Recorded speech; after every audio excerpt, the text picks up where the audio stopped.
Hi friends, आज मैं लेकर आई हूँ पैटीज लवर्स के लिए बिना ओवन के बहुत ही मज़ेदार, क्रिस्पी और कई सारी लेयर्स वाली आलू पफ पैटीज बनाने की बिल्कुल नई रेसिपी। यकीन मानिए, ये पैटीज इतने टेस्टी बनते हैं कि पार्टी की जान और बच्चों की डिमांड बन जाएंगे। जो भी खाएंगे सब इसके दीवाने हो जाएंगे। तो समोसा कचौड़ी छोड़िए और बनाइए ढेर सारी लेयर्स वाली आलू पैटीज की नई रेसिपी। तो चलिए इसे बनाना शुरू करते हैं। खाना खजाना विद अनु में आप सभी का बहुत बहुत स्वागत है। पैटीज बनाने के लिए सबसे पहले हम डो को तैयार कर लेंगे। इसके लिए एक बोल में ले लेंगे 1.5 कप मैदा। यहाँ पैटीज बनाने के लिए मैंने गेहूं के आटे का इस्तेमाल नहीं किया है। आप चाहे तो गेहूं का आटा ले सकते हैं, लेकिन मैदे से ही पैटीज की जो लेयर्स हैं वो ज़्यादा क्रिस्पी बनती हैं। अब इसे छान लेंगे। अब इसमें स्वाद के अनुसार नमक डाल देंगे। अब इसमें 2 बड़े चम्मच जमी हुई घी डालेंगे। अगर आप इसमें मेल्टेड घी का इस्तेमाल करना चाहते हैं तो 4 बड़े चम्मच घी ले सकते हैं। अब हम मैदे में घी को अच्छी तरह से मिला लेंगे। यहाँ रिफाइंड ऑयल का इस्तेमाल नहीं करना है, क्योंकि जब आटे में जमी हुई घी का मोइन लगता है तो पैटीज ज़्यादा क्रिस्पी बनते हैं और ज़्यादा देर तक इसकी क्रिस्पीनेस बनी रहती है। घी को मिलाने के बाद मैदे को हाथ से इस तरह से बांध कर देखेंगे। इस तरह से जब मुट्ठी बनने लगे तो समझ जाएं कि पूरे मैदे में मोइन अच्छी तरह से लग गया है। अब हम इसमें पानी मिक्स करेंगे। तो यहाँ मैंने आधा कप पानी लिया है इस डो को बनाने के लिए। थोड़ा थोड़ा पानी डालकर मैदे में मिक्स करते जाएंगे और इसका एक सख्त डो तैयार कर लेंगे। इस डो को बहुत ज़्यादा गीला या फिर ज़्यादा सॉफ्ट नहीं बनाना है, नहीं तो पैटीज की लेयर्स सॉफ्ट ही बनेंगी, क्रिस्पी नहीं बनेंगी। अब ये देखिए डो तैयार हो गया है, हल्की सी सख्त है। क्रिस्पी पैटीज बनाने के लिए इस डो को इतना सख्त बनाएंगे जिसे आसानी से हम बेल सकें। जैसा कि नमक पारे के लिए डो बनाते हैं उस तरह का डो बनाकर तैयार कर लेंगे। अब इसके ऊपर हाथों में हल्का सा घी लेकर पूरे डो के ऊपर लगाएंगे और इसे ढककर रखेंगे करीब 10 मिनट के लिए। तो जब तक डो रेस्ट कर रहा है तब तक हम आलू की स्टफिंग तैयार कर लेंगे। पैटीज की स्टफिंग बनाने के लिए हम लेंगे 5 मीडियम साइज के उबले हुए आलू। आलू के छिलके को उतार देंगे और इसे बिल्कुल छोटे छोटे टुकड़ों में तोड़ लेंगे। ध्यान रखें कि इसमें आलू के बड़े बड़े चंक्स नहीं रहने चाहिए। इसके लिए आलू मैशर की हेल्प से इसे बारीक मैश कर लेंगे। आलू को ग्रेटर से ग्रेट नहीं करें, नहीं तो आलू का टेक्सचर स्टिकी हो जाएगा। आलू तैयार है, चलते हैं अगले स्टेप की तरफ। कढ़ाई को लो टू मीडियम फ्लेम पर गर्म करेंगे। अब इसमें डालेंगे 2 बड़े चम्मच ऑयल। आधा छोटा चम्मच डालेंगे राई के दाने। आधा छोटा चम्मच डालेंगे जीरा। आधा छोटा चम्मच डालेंगे साबुत धनिया। धनिया को हल्का सा क्रश करके इसमें डालेंगे। कुछ सेकंड के लिए इसे चटकने देंगे। आलू के मसाले में साबुत धनिया का बहुत ही बढ़िया फ्लेवर आता है, तो इसे आप ज़रूर डालें। अब इसमें डालेंगे आधा छोटा चम्मच ग्रेट किया हुआ अदरक। आप अदरक को चॉप करके भी डाल सकते हैं। 2 कटी हुई हरी मिर्चें डाल देंगे। इसके साथ ही इसमें डालेंगे 1 मीडियम साइज का प्याज। इसे बिल्कुल बारीक चॉप करके डालेंगे। सबको एक साथ चलाते हुए पकाएंगे। यहाँ प्याज को बहुत ज़्यादा पकाना नहीं है, इसलिए इसी स्टेज पर इसमें डालेंगे 1/4 कप फ्रेश मटर। फ्रेश मटर नहीं है तो आप इसकी जगह फ्रोजन मटर भी डाल सकते हैं। 1 से 2 मिनट के लिए लो फ्लेम पर इसे पकने देंगे। जब मटर हल्के से पक जाए तब हम इसमें डाल देंगे आधा छोटा चम्मच हल्दी का पाउडर, 1 छोटा चम्मच चिली फ्लेक्स। चिली फ्लेक्स की जगह आप लाल मिर्च का पाउडर डाल सकते हैं। आधा छोटा चम्मच धनिया का पाउडर डालेंगे। आधा छोटा चम्मच डालेंगे चाट मसाला। आधा छोटा चम्मच डाल देंगे गरम मसाला। मसाले को सबके साथ मिक्स कर लेंगे। अब इसे चलाते हुए कुछ सेकंड के लिए मसाले को पका लेंगे। अब इसमें ऐड करेंगे इमली का पल्प। इसे बनाने के लिए इमली को पानी में सोक होने के लिए रखेंगे। जब इमली फूल जाए तब इसके बीज को हटाकर पल्प को छान लेंगे। 2 से 3 बड़े चम्मच इमली का पल्प इसमें डालेंगे। इसकी जगह आप चाहें तो आमचूर का पाउडर डाल सकते हैं या नींबू का रस डाल सकते हैं। अब इन सबको चलाते हुए कुछ देर के लिए इसे कुक कर लेंगे। अब हम इसमें डालेंगे मैश किए हुए आलू।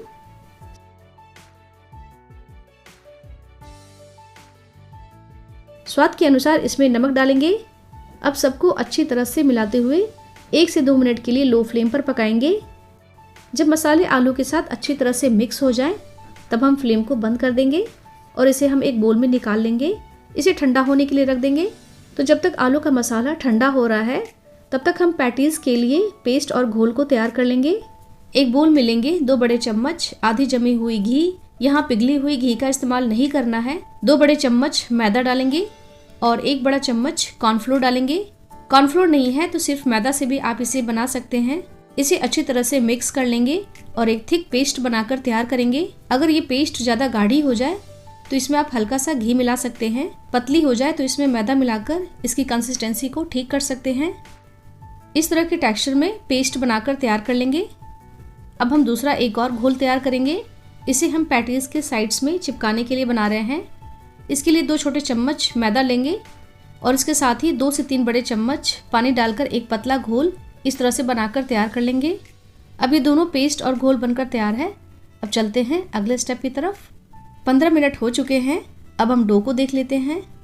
डो को मसलकर थोड़ा सॉफ्ट बनाएंगे। अब हम इस डो से चपाती की लोई के बराबर सेम साइज में पोर्शन निकाल लेंगे। तो यहाँ मैंने 7 लोइयां बनाकर निकाल ली हैं। एक प्लेट में सूखा मैदा ले लेंगे। सूखे मैदे से थोड़ा डस्ट कर लेंगे। अब हम एक लोई लेकर इस तरह से फोल्ड करते हुए स्मूथ पेड़ा बनाएंगे। अब सूखा मैदा लोई के ऊपर छिड़ककर बेलन से एक पतली रोटी बेलकर तैयार करेंगे। रोटियों को जितना पतला बेलेंगे पैटीज की लेयर्स भी उतनी ही पतली और ढेर सारी बनेंगी। नॉर्मल जो घर में चपाती बनाते हैं उससे बड़ी साइज की और पतली रोटी बेलकर तैयार करेंगे। आप देख सकते हैं इसे मैंने पापड़ की तरह पतला बेलकर तैयार कर लिया है। इसी तरह से सारे लोइयों को सेम साइज में और उतनी ही पतली रोटियां बेलकर तैयार कर लेंगे। इसे अलग प्लेट में रखेंगे। अब हम पैटीज की शीट बनाएंगे। इसे बनाने के लिए एक रोटी ले लेंगे। अब इसके ऊपर हमने जो घी और मैदे का पेस्ट बनाया था उसे पूरे रोटी के ऊपर बराबर लगाएंगे। पेस्ट को हाथों से या स्पैचुला से लगा सकते हैं। रोटियों के साइड्स में भी अच्छी तरह से लगा लेंगे। कहीं से भी ये पेस्ट अगर रोटी के ऊपर छूट जाती है तो वहाँ के लेयर्स आपस में चिपक सकते हैं। इस पेस्ट की वजह से ही पैटीज में लेयर्स अच्छे बनते हैं, इसलिए इस प्रोसेस को बहुत ध्यान से कीजिए। इस तरह से पेस्ट को एक पतली लेयर की तरह लगाएंगे। पेस्ट लगाने के बाद अब हम इस रोटी के ऊपर सूखा मैदा लगाएंगे। तो जैसे हमने पेस्ट लगाया था उसी तरह से पूरे रोटी के ऊपर सूखा मैदा छिड़ककर हाथों से मिला लेंगे। इस तरह से पूरी रोटी के ऊपर मैदा लगाने के बाद अब दूसरी रोटी को इसके ऊपर रखेंगे। रोटी को खींचकर इस तरह से पहले रोटी के साथ एडजस्ट कर लेंगे। हाथों से इसे दबाकर सेट कर लेंगे। इन रोटियों के बीच एयर पॉकेट्स नहीं बने, इसके लिए बेलन से एक ही डायरेक्शन में इसके ऊपर हल्का सा बेल लेंगे। अब सेम प्रोसेस को फिर से रिपीट करेंगे। दूसरी रोटी के ऊपर भी मैदे और घी का पेस्ट लगाएंगे। किनारों पर भी अच्छी तरह से लगा लेंगे। सूखा मैदा को इस तरह से छिड़ककर रोटी के ऊपर मिला लेंगे जैसे हमने पहले किया था। इस तरह से जितनी भी रोटियां बनाई हैं सभी के ऊपर पेस्ट और सूखा मैदा लगाकर लेयर वाली एक मोटी शीट बनाकर तैयार कर लेंगे। तो ये देखिए इन रोटियों की शीट बनकर तैयार है। ये आपस में अच्छे से सेट हो गई हैं। अब हम इसका एक टाइट रोल बनाकर तैयार करेंगे। इस तरह से पहले शीट की एक साइड पकड़कर एक फोल्ड बनाकर मोड़ेंगे और इसी को हाथों से धीरे धीरे दबाते हुए टाइट रोल करते जाएंगे। ध्यान रखें कि इसे रोल करते समय बिल्कुल भी हाथों को लूज नहीं रखें, नहीं तो इसके बीच एयर पॉकेट्स बन जाएंगे और इससे इसके लेयर्स खराब हो जाएंगे। पूरा रोल बनाने के बाद हल्के हाथों से दबाते हुए इसे थोड़ा पतला कर लेंगे इस तरह से। अब ये रोल तैयार है। अब हम इसे 10 मिनट के लिए ढक कर रखेंगे ताकि इसके अंदर की जो लेयर्स है वो सेट हो जाए। 10 मिनट के बाद अब हम इसे कट कर लेंगे। इस रोल के साइड में जो रफ पार्ट है उसे हम हल्का सा कट करके हटा देंगे। अब तेज चाकू की मदद से 1.5 इंच की दूरी पर पोर्शन काट कर निकाल लेंगे। इसे काटते समय ध्यान रखें बिल्कुल आराम से और धीरे धीरे काटें ताकि इसके लेयर्स खराब ना हो। इस तरह से कट करने पर ये देखिए इसके लेयर्स बिल्कुल भी खराब नहीं हुए हैं। इसी तरह से इसे 7 भागों में काट कर निकाल लेंगे। अब इन सब के लेयर्स आप देख सकते हैं बहुत बढ़िया दिख रहे हैं। तो चलिए अब हम पैटीज में स्टफिंग को भरकर तैयार कर लेंगे। एक पोर्शन लेंगे, हाथों से इसे हल्का सा दबाकर बेलन से बेल लेंगे। इसे स्मॉल साइज की रोटी के बराबर बेलना है। बेलते समय भी ध्यान रखें कि इसे आराम से और धीरे धीरे हल्के हाथों से बेलेंगे। बिल्कुल भी प्रेशर देकर नहीं बेलना है, नहीं तो इसके लेयर्स आपस में चिपककर खराब हो जाएंगे। इसे बहुत मोटी या ज़्यादा पतली नहीं बनाना है। आप देख सकते हैं इसकी थिकनेस अब इसमें आलू की स्टफिंग भरेंगे। आलू की स्टफिंग को इसके ऊपर रखेंगे और इस तरह से सेट कर लेंगे। अब हम लेंगे मैदे और पानी वाला घोल। इस घोल को पैटीज के किनारों पर अच्छी तरह से लगाएंगे। अब एक तरफ से इसे फोल्ड करेंगे और इसे भी हल्के हाथों से इसके ऊपर चिपकाएंगे। दूसरी तरफ भी फोल्ड करेंगे और इसे ऊपर से चिपकाएंगे।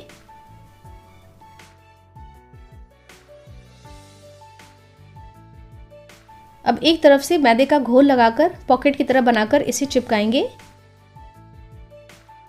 दूसरी तरफ अपोजिट साइड में भी हल्का सा घोल लगाएंगे और इसे चिपका लेंगे इस तरह से आलू की स्टफिंग भरकर पॉकेट की तरह बनाकर तैयार करेंगे। इसी तरह से मैंने सारे पैटीज में स्टफिंग भरकर तैयार कर लिया है। तो चलिए अब हम इसे फ्राई कर लेते हैं। पैटीज को फ्राई करने के लिए ऑयल को कढ़ाई में डालकर मीडियम गरम कर लेंगे। मैदे का छोटा सा टुकड़ा डालकर देखेंगे। इस तरह से अगर ये फ्राई होने लगे तो समझ जाएं कि ऑयल गर्म हो गया है। अब हम इसमें पैटीज को डालकर लो फ्लेम पर फ्राई होने देंगे। हाई फ्लेम पर बिल्कुल भी फ्राई नहीं करना है, नहीं तो इससे इसके लेयर्स बिल्कुल भी नहीं खुलेंगे और पैटीज अंदर से कच्चे रह जाएंगे। ऑयल में डालने के साथ ही इसे तुरंत नहीं पलटे। जब ये नीचे से हल्के फ्राई हो जाए और इसके लेयर्स फ्राई होकर हल्के से सेट हो जाएं, तब इसे पलट लेंगे। लो फ्लेम पर जैसे जैसे ये फ्राई होंगे वैसे ही इसके लेयर्स खुलने लगेंगे। बीच बीच में इसे उलट पलट करते रहेंगे जिससे कि ये जले नहीं और धीरे धीरे ये अंदर तक अच्छी तरह से पक जाए। जब पैटीज फ्राई होकर क्रिस्पी हो जाए और बढ़िया सा गोल्डन कलर इसके ऊपर आ जाए तब हम इसे छानकर बाहर निकाल लेंगे। इसी तरह से सारे पैटीज को फ्राई करके निकाल लेंगे। ये लीजिए तैयार है बिना ओवन के ढेर सारी लेयर्स वाली बहुत ही मज़ेदार क्रिस्पी और टेस्टी आलू पैटीज। इसे आप अपने मनपसंद चटनी के साथ सर्व कीजिए।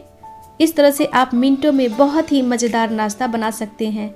ये पैटीज बच्चे और बड़े सभी को खूब पसंद आते हैं, तो इसे आप ज़रूर बनाएं और मेहमानों को भी ज़रूर खिलाएं। ये रेसिपी अगर आपको पसंद आई हो तो लाइक और सब्सक्राइब कीजिएगा, कमेंट ज़रूर कीजिएगा और बताइएगा कि आपकी पैटीज कैसी बनी। तो मिलते हैं अगले वीडियो में, तब तक के लिए बाय बाय, टेक केयर।